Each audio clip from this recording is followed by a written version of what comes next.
Cancer Research UK Cambridge Centre podcast. The Cancer Research UK Cambridge Centre unites over 1,000 world-leading biologists, chemists, physicists, engineers, mathematicians, computer scientists, clinicians, nurses, and allied healthcare professionals from across Cambridge and the UK to tackle cancer from every angle. Our mission is to end death and disease caused by cancer through research, treatment, and education. We are detecting cancer at its earliest stage and are developing personalised treatments for every patient through facilitating new collaborations and driving the translation of new scientific discoveries into clinical applications to improve patient care. By working together across a range of different disciplines, our members are breaking down the barriers between the laboratory and the clinic, enabling patients to benefit from the very latest innovations in cancer science.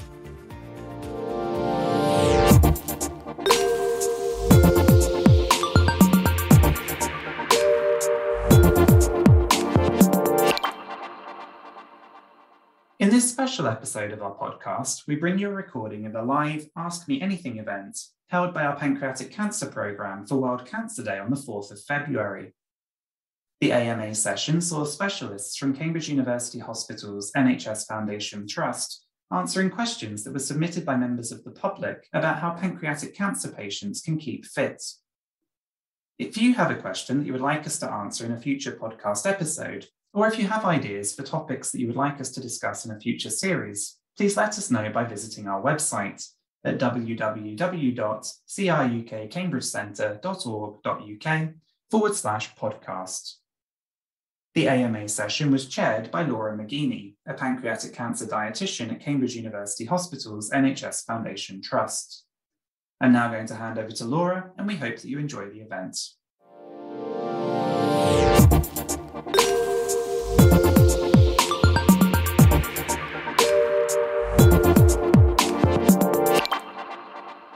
Hello, good morning. Thank you for joining us on World Cancer Day.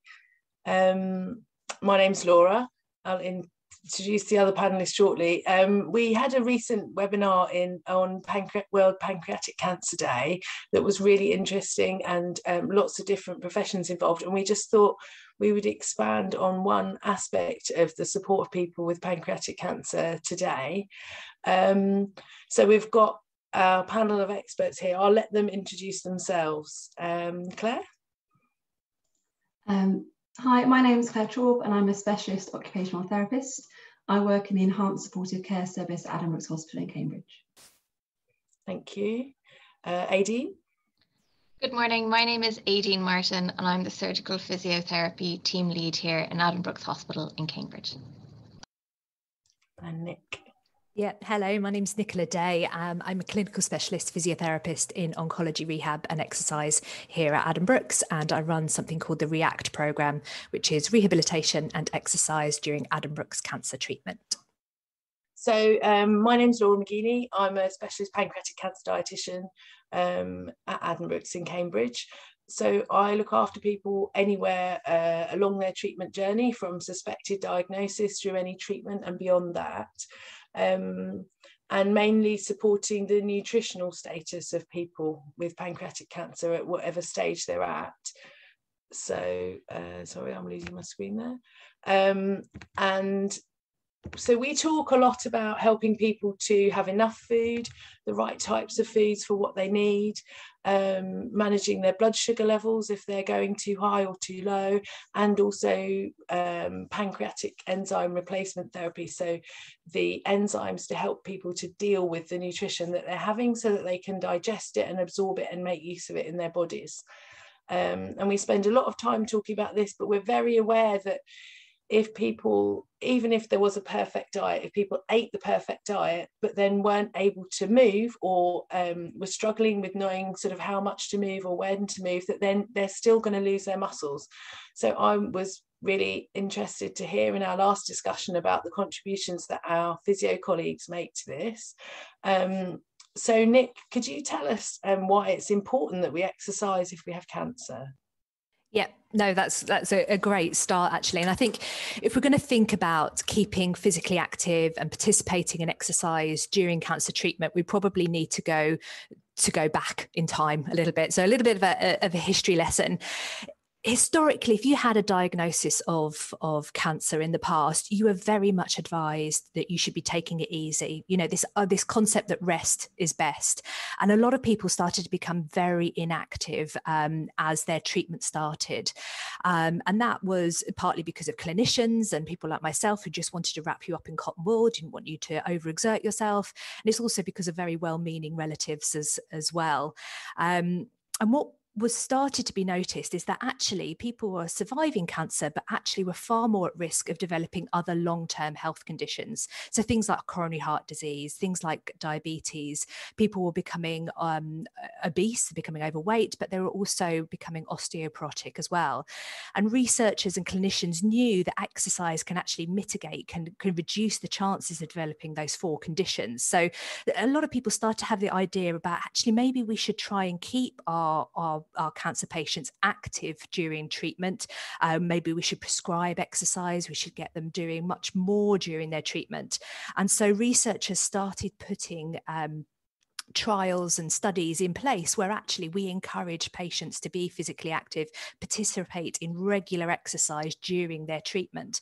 And then the results of those started to come through, and actually, you know, it blew everyone's minds, really.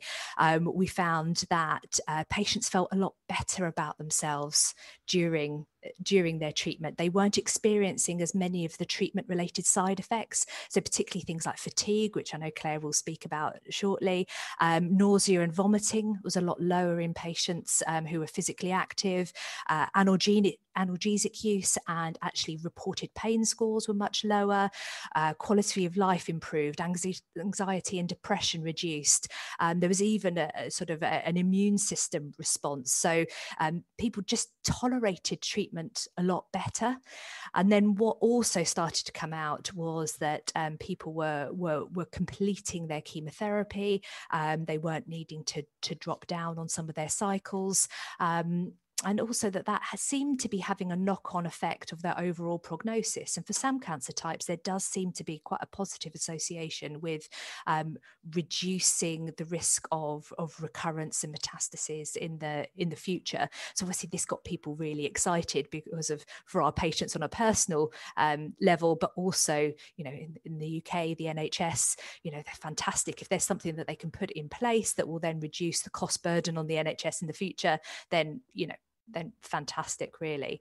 So that's where a lot of the studies have come from. And, you know, in the last sort of 15, 20 years, it's been an explosion of research, sort of thousands of studies looking at different types of exercise at different times during the treatment process. And on the whole, exercise has been found to be incredibly safe. It's been feasible. It's been possible for patients having cancer treatment, whether it's chemotherapy, radiotherapy, or post-surgery, to regularly exercise and do quite well out of it and feel much better for it. What we do know is that a mixture of exercise is preferable. So you've got the aerobic side of exercise, and then also the resistance side of things, which is a very long-winded way of me going all the way around the houses and coming back to Laura's initial question, that, you know, in terms of increasing and improving our patients' muscle strength, then we would want to include exercise programs which include resistance exercise. And that's exercise where you are using a resistance band, you are using, you know, your own body weight, your own forces to try and maintain the muscle strength that you've got, if not improve it and try and reverse the effects of the disease and of the treatment that you've been going through. Are there kind of simple exercises that a non-exercise specialist like a dietitian could suggest to people in clinic or you know, for them to do at home? Yeah, and I think a lot of that will come down to the individual patient. I mean, for other clinicians in the setting, I always think of it in three different components, if you like. One aspect of it is actually trying to reduce sedentary behaviour in the first place. So, you know, you don't need to sort of be encouraging patients to go out and jump on a bike and don the lycra or what have you. Sometimes it's just the simple steps at the beginning, reducing the amount of sedentary behavior that patient is participating in during the day, because we know that is a very strong risk factor, if you like, for other health related conditions. So it goes back to, again, what I was saying about the inactivity at the initial part of diagnosis. I've got patients that say, I'm on the sofa, I fancy a cup of tea, go to get up off the sofa, but my other half's like, no, it's all right, you sit down, don't you take it easy, I'll go and get that for you. And if that's happening throughout the day, it just compounds this inactivity. So the first thing for me really is about trying to reduce sedentary behaviors, trying to get people moving maybe every 40 minutes or so, that they should change position, they should get up, they should go to the toilet, they should go and make themselves a cup of tea, or why don't you do some stretches whilst the kettle's boiling, do some deep breathing exercises. I have patients go off and they do their pelvic floor exercises, just do something to break up that seated, that static behavior. Then you would encourage patients to become just generally more physically active around the house. And sometimes that's housework. No one likes housework, I know, but sometimes that is good for you. That starts to get the blood flowing, starts to get you a little bit out of breath. Activities in the garden, walking up and down stairs rather than necessarily taking lifts or escalators. And then you would encourage patients to think about how they can incorporate exercise into their regular routines. And that's when you start bringing in aspects of moderate intensity aerobic exercise, and then also the resistance programs as well. Thank you. So it's not to worry too much about what you're doing, it's doing something that's good. And I think Aideen wanted to contribute there as well. It was just really to echo what Nicola was saying, and I think sometimes people can be put off with the word exercise, and it's really about that individualized approach to patients, and it could be, you tend to have two kind of aspects. You have patients that are already active and participating in their hobbies, and then patients that maybe have a bit more of a sedentary lifestyle. And as Nicola said, it's about incorporating little bits, like even a sit to stand while the ads are on, or the tea example that you use, Nicola, I think is a really good example, because people often say, oh, you sit down, I'll get this for you. And it's just about incorporating things that you normally do throughout your life, your day, but trying to increase that. So it might be that you take the stairs that extra time during the day to help in terms of exercising, and trying to focus on an exercise that you enjoy as well. So it might be gardening, might also be housework, as Nicola mentioned, but really trying to think about what's important to you, and trying to utilize that towards the exercise or the physical activity that you pick. Thank you. And what about people who, some people who have pancreatic cancer are offered an operation to treat that cancer, and that's obviously a big undertaking for the person in many ways, including physically. Is there anything they can do to prepare specifically for that that would be beneficial? Yeah, absolutely.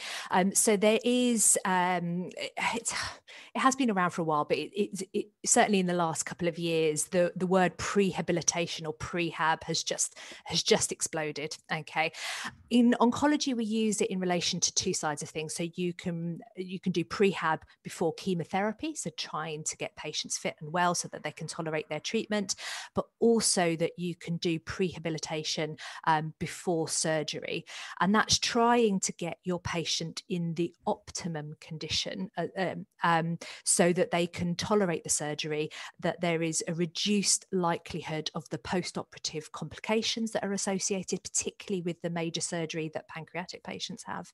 And it can also reduce things like length of stay as well. It was actually, they first started looking at it in sort of total hip and total knee surgery, so the orthopedic surgeries, trying to get those patients in and out a lot quicker, if you like, and so that they had much better outcomes after their surgery. But then they started to use it in relation to other surgical procedures as well, so particularly colorectal, gynecological, and things like pancreatic cancer as well. So yes, it is about trying to optimize that patient as much as possible, starting to introduce the concept of being a bit more physically active, participating in exercise, maybe doing some of those resistance exercises so that they won't find it as much of a struggle, you know, getting in and out of bed. Hopefully they'll be then up and out of bed a lot earlier post-op. And here at Addenbrooke's, as with a lot of the trusts around the country, we've got a very good prehab program in place, which Aideen is part of, and I'm sure can enlighten us more on that. So when we think about rehabilitation, which, as Nicola said, is there's a huge shift in terms of our thinking, in terms of trying to optimize people.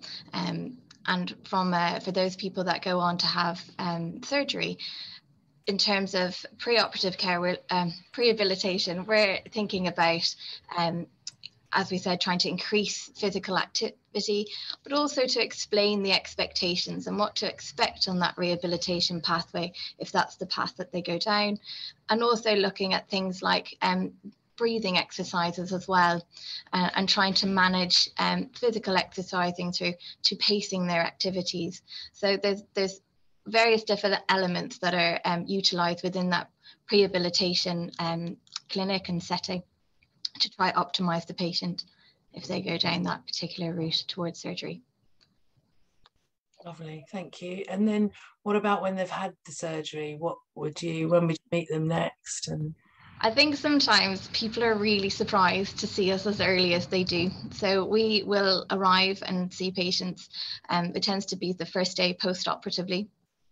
And sometimes people can find that a little bit tricky if they have additional drains or attachments post-operatively. But what I would say is that this is the normal post-operative course, and that the physiotherapist and other members of the team will explain everything they're doing before they do anything. And do ask questions if you have questions before the physiotherapist arrives, or ward staff ask if you'd like help in terms of getting up and getting moving after your operation. Post-operatively, what we tend to look at is after a general anaesthetic that can impact your breathing and your ability to cough and clear phlegm that might be present post-operatively. So one of the things that we will look at is to make sure that you're able to take a nice deep breath in and able to cough and clear any secretions that you may have. And that's where the prehabilitation side really is so beneficial, because these are all things that you'll be taught in your preoperative setting, so that post-operatively you have an understanding and an expectation of what to expect, which I think is really important. And we then look at your physical ability in terms of your ability to get up and out of the bed and to start mobilizing and walking around your bed space in the ward area. The third aspect we tend to look at is that holistic approach towards patient care, and that's why you'll often be asked what hobbies that you have and your home setup, so that we can really utilize the resources around us to help you get back to doing what you want to do, and also in a setting where you feel like you're supported as well. Lovely, thank you. And so then obviously for people that are able to have an operation, the operation is still quite a small part of the whole pathway, but anywhere along the pathway, fatigue can pop up quite a lot as something people struggle with for lots of different reasons. So Claire, I wondered if you could tell us a bit about what people can do to help in that aspect.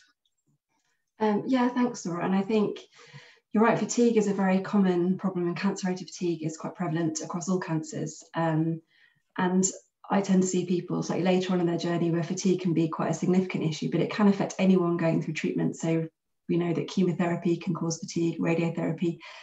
Having cancer itself can make people more tired. So fatigue is a very common issue for people. And I think actually a lot of what I talk about with people is being active, and it can sometimes seem like a contradiction. You know, I'm feeling exhausted, I'm saying, you know, move more.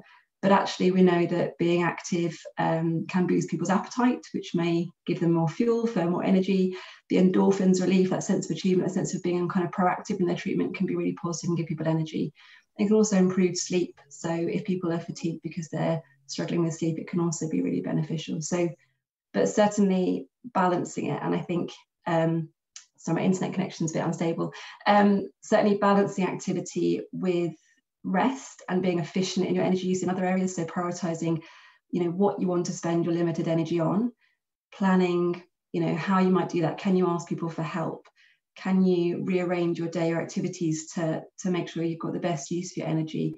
And pacing yourself as well. And pacing is not about doing nothing, be slowing things down, breaking activities into smaller tasks and having regular rest breaks. But I think including activity and getting that balance right between activity and rest is really important in fatigue management. Lovely, thank you. It seems to me that balance is relevant in all our areas, isn't it, in terms of activity and also what you would eat, maybe in life in general. I don't know, it's a useful thing. Thank you. And then I just thought it'd be interesting to mention about referrals for exercise, and what's available to people, how they would access that. So we often get asked about this question, which is great, and one of the things that I would say is speaking to your oncologist or speaking to your local physiotherapy department wherever you are within the UK or throughout the world.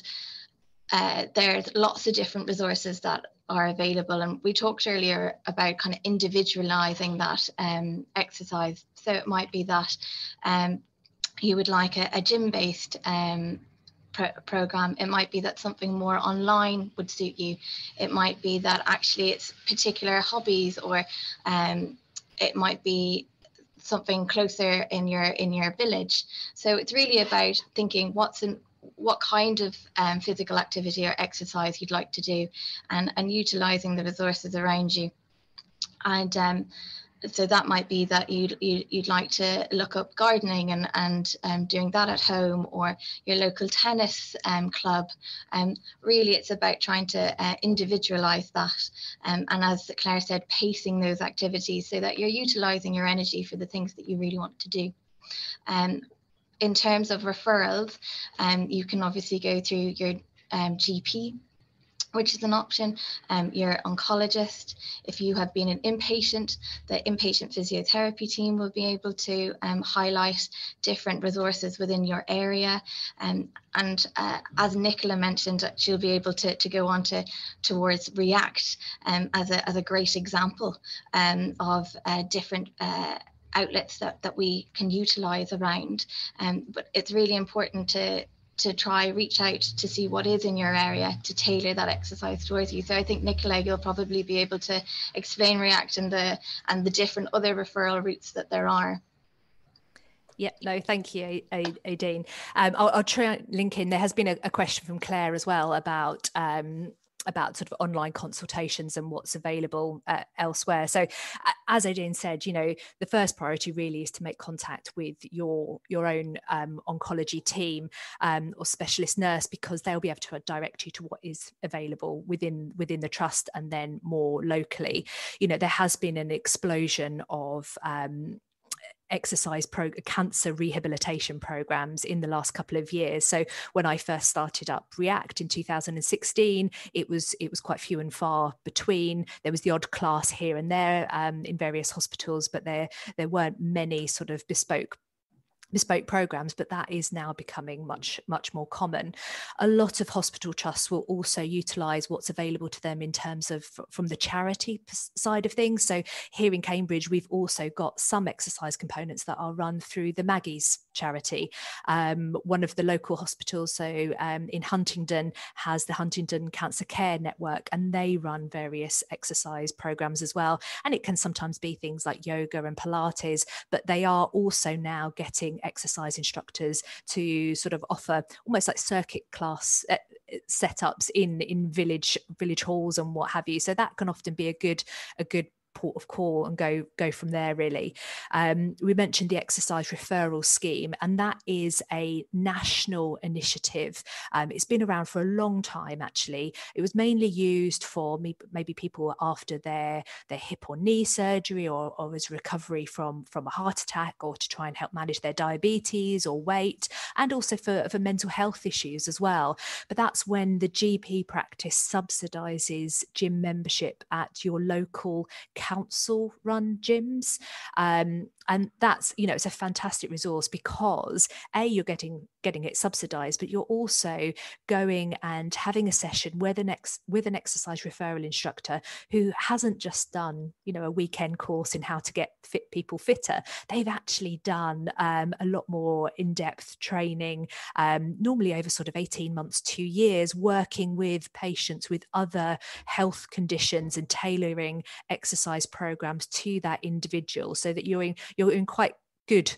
good safe hands, and they will do a baseline assessment with you, and then they will progress you normally over a 12-week period. So that's kind of the local sort of face-to-face options.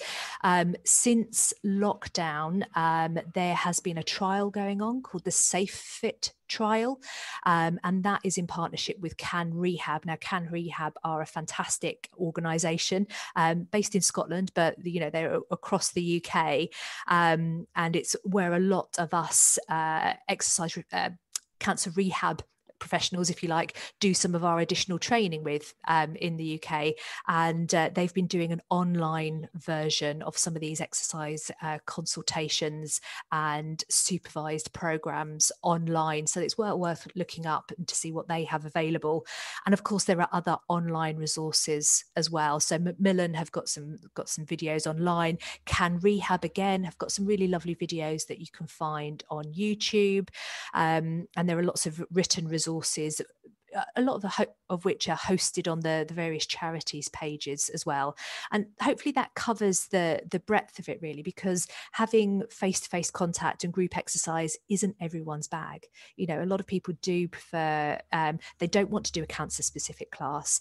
They want to be doing things on an individual basis under their own steam, but they don't necessarily need to have someone that's kind of on top of them all the time. And so that's where some of those resources come into play, really, but hopefully you'll find that one of those suits you. In terms of what we offer with React, in non-COVID times, we have a lot of aerobic cardio sessions running per week, plus some Pilates, some yoga. We've had some Zumba classes. We have strength and conditioning, and lower level balance classes as well. All of those are still a little bit up in the air. We're doing a lot of the one-to-one face-to-face work, but not so much of the classes, because we are working with an immunocompromised group of individuals. But we do online consultations. For us, it's anyone that comes through that has had some form of treatment through Addenbrooke's, even if it was fleeting, then we are happy to see you within React. But there are also private practitioners around that are available. If you have private healthcare, then Nuffield and Genesis, they also offer exercise interventions that might give you some other sources of information there. Thank you. So that's, I'm just reading the question which Claire's kindly, not our Claire here, has submitted. So I think that answers that. Do you offer online consultations to patients being treated non-operatively outside of the Cambridge area to discuss individual activity concerns? Yeah, so that again, for us, for React, there needs to have been some component of treatment through Addenbrooke's, but to me it doesn't matter whether you've had surgery, you've not had surgery, whether you've had chemo, no chemo, radiotherapy, or any of the other weird and wonderful treatments that are coming through. That's not an issue. Just for our referral process, it's Addenbrooke's patients only. Okay, thank you. Aideen, did you have a It was just to mention that some classes that you might have, especially if they're run by a leisure centre, might have a small payment to pay for the classes, and it's just to highlight that there is sometimes funds available to help with this. So really, it's trying to make exercise as accessible to everyone as possible. So, and if you would like to ask more about that, really getting in contact with your specialist nurse, as we mentioned before, they'll be able to tell you any available funding for things like this. Thank you. That's useful to know. Sorry, Laura. So yeah. No, I couldn't find that raise hand button again. What I was going to say with that, with the exercise referral scheme, the key is in the title. You need to have a referral, and that can be done by the GPs, the practice nurses, the specialist nurses, the oncologists, or the physiotherapists as well. So it can be either within the acute trust or under your local GP practice. Thank you. I'm just looking at some of the questions that are coming in here, so I'm going to read the next one out. This is from Mike. I am 79 and have had pancreatic cancer for 2.5 years. Just ended the second chemo course. My exercise has been a 20-minute walk around the streets 2 or 3 times a week. I've been timing the walk and trying to improve my PB, but my oncologist said not to do the timing and just stroll. I feel my heart and lungs are healthy and want to keep them that way. Any comments? Yep. So I would like to answer that. So hi, Mike. Thank you for your question. I think there's 2 aspects to that question, really. The first thing is that, I mean, congratulations, because you are doing brilliantly. So it sounds like you're doing really, really well. What I would like you to think about is when you are going out for that walk, you know, how intensely do you feel that you are exercising? Because a lot of the evidence does suggest that the people that get the most benefit are those that are able to do moderate intensity exercise. So that's exercise where you feel that your heart and your lungs are having to work a little bit harder. You might feel that your heart's pumping slightly faster. You may feel that you're slightly short of breath, a little bit warm, a little bit sweaty, but you shouldn't feel that you're gasping for breath. You shouldn't feel that you're not able to talk in full sentences. So that might be the thing to think about first. You know, are you feeling like you're working somewhat hard when you are going on that walk? And if you're not, what can you do to try and mix that up? Now, most people's their default, they would think, right, okay, I'll speed up. But, you know, if you've got a knee problem or a back problem or something else like that, going faster might just aggravate another condition. You know, is there something else you can do? And one thing that I like to encourage my patients to do is to actually go out with something in each hand. And that could be a small water bottle, okay? So that when they go out, normally your arms swing a little bit anyway when you're walking, but having something in your hands, the swing is much more exaggerated. Okay, now what that means is that when you go for your walk, not only have your heart and lungs got to pump a little bit harder to get the oxygenated blood to the muscles in the legs, now they've also got to get that oxygenated blood to the muscles in your arms as well. And so your body responds. You start taking slightly deeper breaths to get more oxygen in. Your heart starts beating that little bit quicker to get that oxygenated blood around to the arms and the legs at the same time. And that's a really simple way of just tweaking what you're doing so that you are now definitely working at a moderate intensity exercise whilst you're doing that particular activity.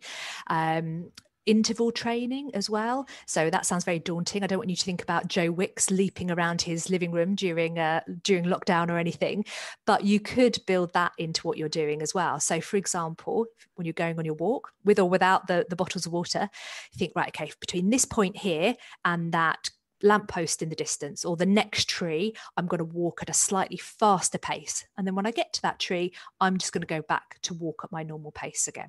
Okay. But then when I get to the edge of the field or the post box, that's when I'm going to pick up speed again. So you've got this fast, slow. And that's a really lovely way of introducing moderate intensity exercise to a normal walk.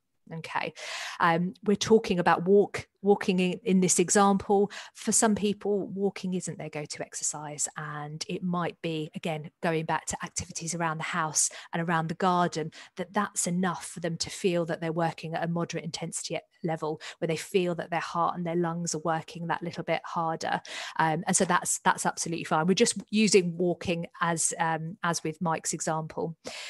The other thing you said about you're trying to improve your personal best, which are great. That's fantastic. What I encourage patients to do is to actually increase the frequency of them doing the exercise. So rather than trying to go faster or going longer on those 2 to 3 times a week, why don't you try and add in a 4th walk? Okay, so keep the time the same, a 20-minute walk, but go 4 times a week. Okay, so you increase the frequency of you doing the exercise before you think about increasing the duration. Okay, if you get up to doing it 5 times a week and you seem to be fine, and you're working at a moderate intensity, brilliant. Then why don't you see if you can go for a 25-minute walk? Now, you might need to drop your frequency back down. You might need to try that 25-minute walk 3 times a week until you feel comfortable. And then you can try it 4 times a week. Then you can try it 5 times a week. And so there's a sort of a little bit more of a logical progression. But I do encourage increasing frequency before you increase duration. And I would hope that you would see the benefits of that. You'll feel better. But also you might find that does improve your PB as well. I hope that helps. Excellent. Thank you. In fact, there's in the question, someone has just, Claire has written that it's a really useful response. Thank you, Nicola, for that. That's really helpful. So just to look at the next question, this is from John. I can give some examples of my wife's experiences after bypass surgery, followed by chemotherapy during the 6 months which she lived after diagnosis. Though this was several years ago, it's very clear in my memory. Okay, so that's helpful, obviously, to see what in real life has helped for people. So we'll have a look through there. I'm not sure we can have speaking from the non-panelists in the webinar, but that's useful. I'm also going to look, we had some questions submitted in advance. So this is Sally from Suffolk. How can you best cope with fatigue during chemotherapy? I think Claire would be best. Yeah, I can answer this. So chemotherapy, the fatigue can sometimes come in waves. So sometimes people feel more tired in the days following treatment, and then it gets a little bit easier in the preceding weeks, and then when the treatment again. I think, again, thinking about balance, so those times when you're feeling incredibly fatigued, perhaps in those days where it's all feeling a bit much, just trying to put something in the day. So a plan for a very small activity even. Often on those days I get people reporting, I just spent the whole day in bed or 2 days in bed, they were a complete wipeout. And understandably, if you're feeling that exhausted, then rest is what you need. But just trying to put something in the day that's going to give you a boost or make you feel good. And that could be some kind of activity, very gentle, just some stretches in the bed even. Or it could be other things to give you a boost. So speaking with a friend, or listening to your favourite music, or just spending some time sitting in the garden.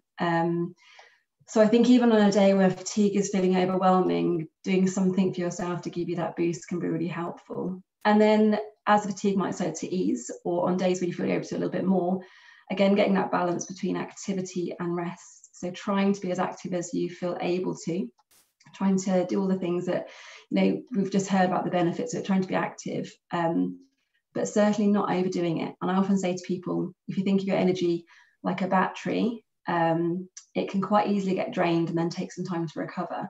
And what you want to do when you've got low energy or fatigue is really to kind of think about doing an activity and then having a bit of a rest. And it's almost like just topping that battery up a bit so that it goes a bit further in the day. So activity, rest, and really breaking your day down like that. Because if you do too much in one go and drain the battery, we all know then when it's completely gone, it just takes quite a while to recharge from scratch.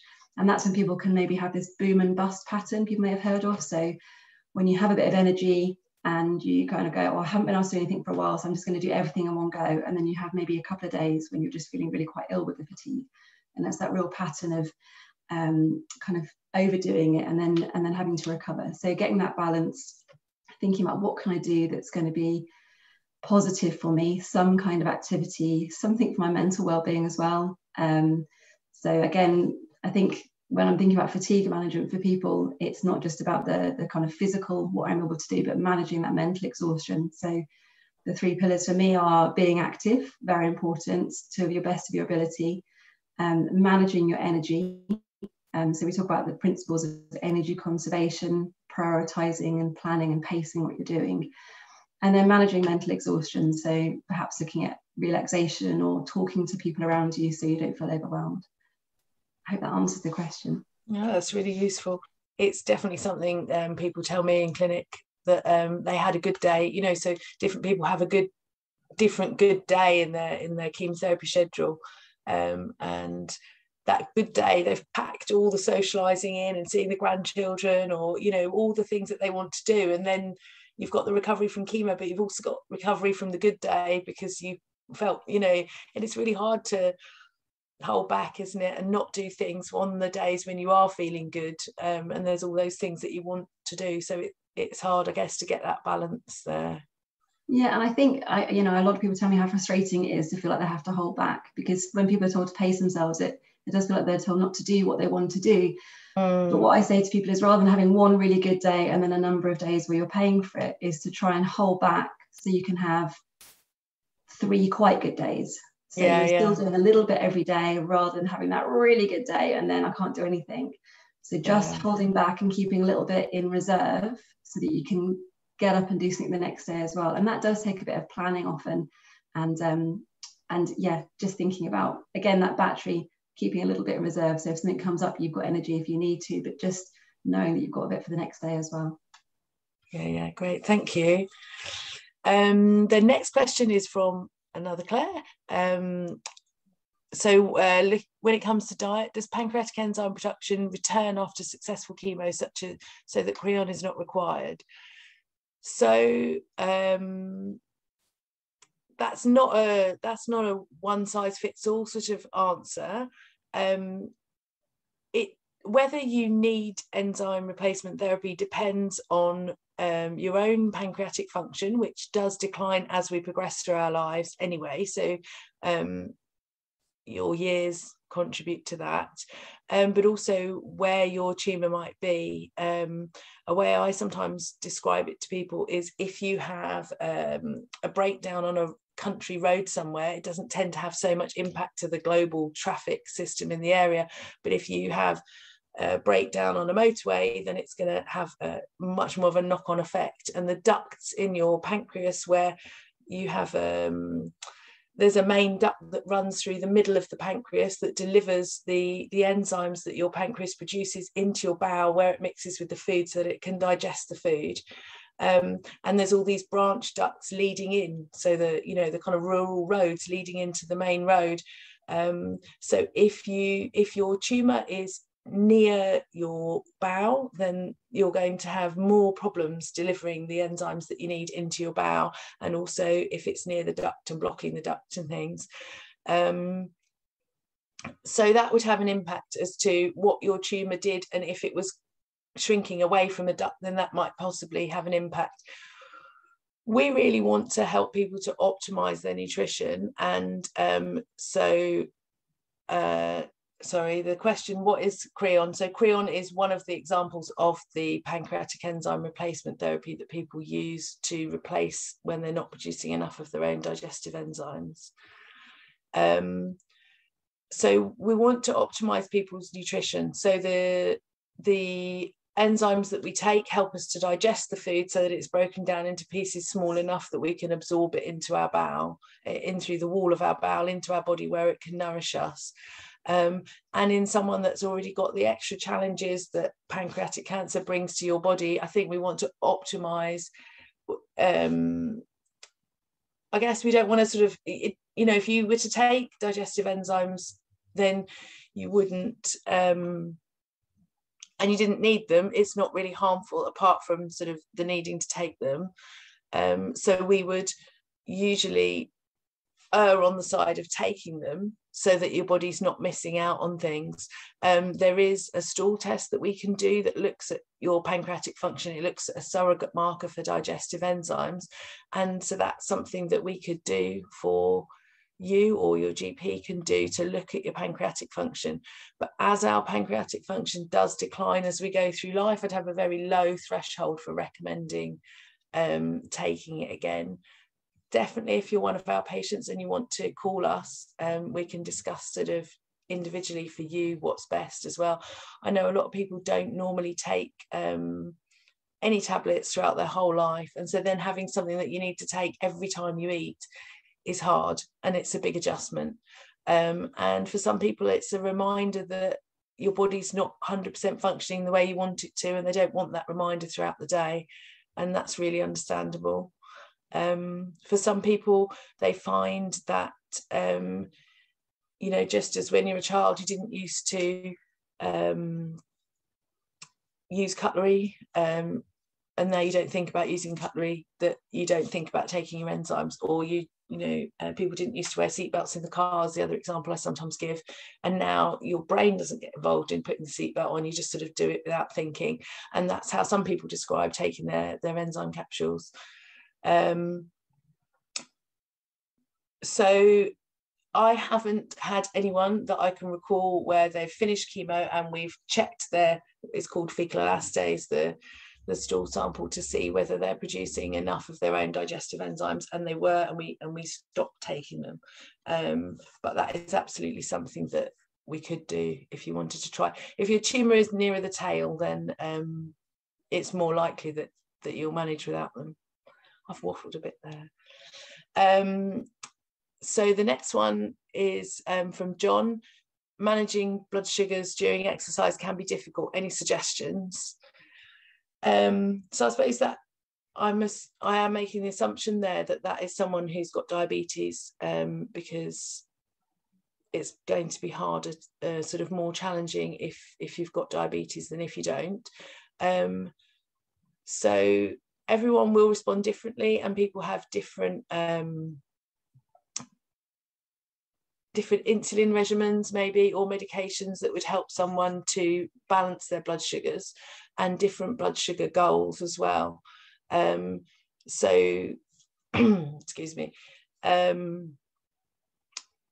if you're on insulin, then there's a possibility that your blood sugars could go too low, and that would not be so safe. So particularly if you're doing a new exercise, or you're new to exercising, then it would be important not to be somewhere on your own, and you would need to take your blood sugar monitor with you, and some hypo treatment for if your blood sugars go too low, so that you can bring it up more quickly.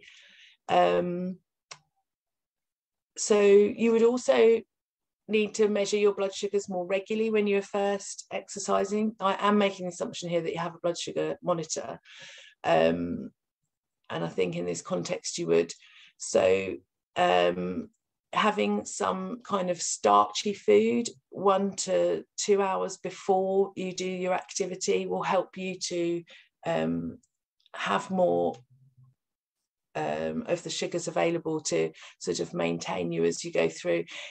Normal recommendation is that if you're exercising for an hour and a half or less, you don't necessarily need to eat while you're exercising, but your experience may well be different. Your body may respond differently.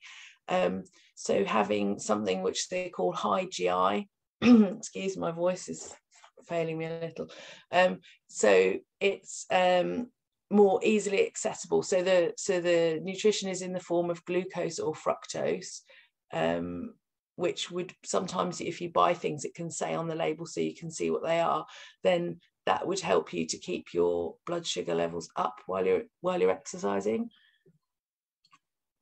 Excuse me. And then after you've exercised as well, to make sure that you have some protein and you have some starches to replete the sugars that are in your blood.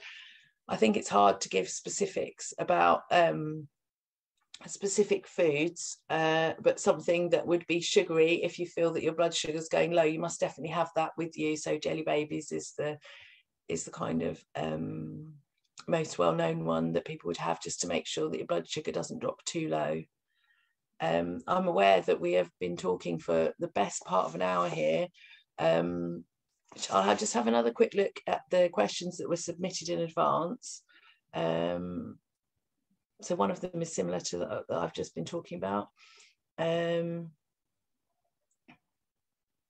one of them, again, is just similar to the one I mentioned earlier about the enzyme replacement therapy. So Fran from Cambridgeshire mentioned, I'm currently taking Creon, which is one of the digestive enzyme preparations, with meals and snacks. Not being a fan of medication and having undergone chemotherapy, I'd like to know if continuing the medication is essential.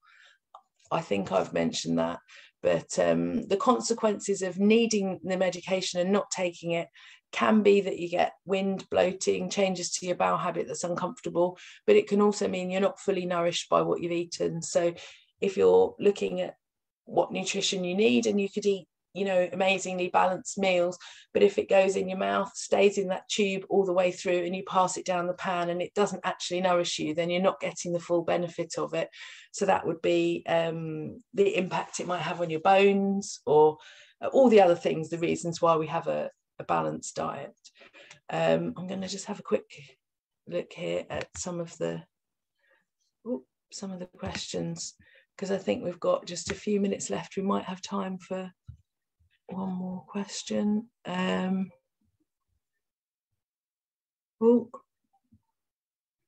Sorry.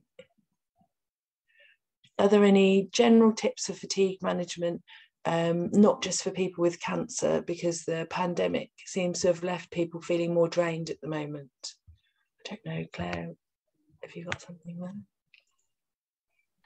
Yeah, I mean, I could speak hours about fatigue management. So perhaps if people want more advice, we could always run another one of these more specifically on fatigue if helpful. But as I said, I think that getting that balance right, and I know I say balance a lot, but it really is thinking about using energy efficiently. So kind of building energy efficiency and thinking, how can I conserve my energy where possible? Can I sit down rather than stand when I'm chopping the vegetables or waiting for the kettle to boil or having a wash?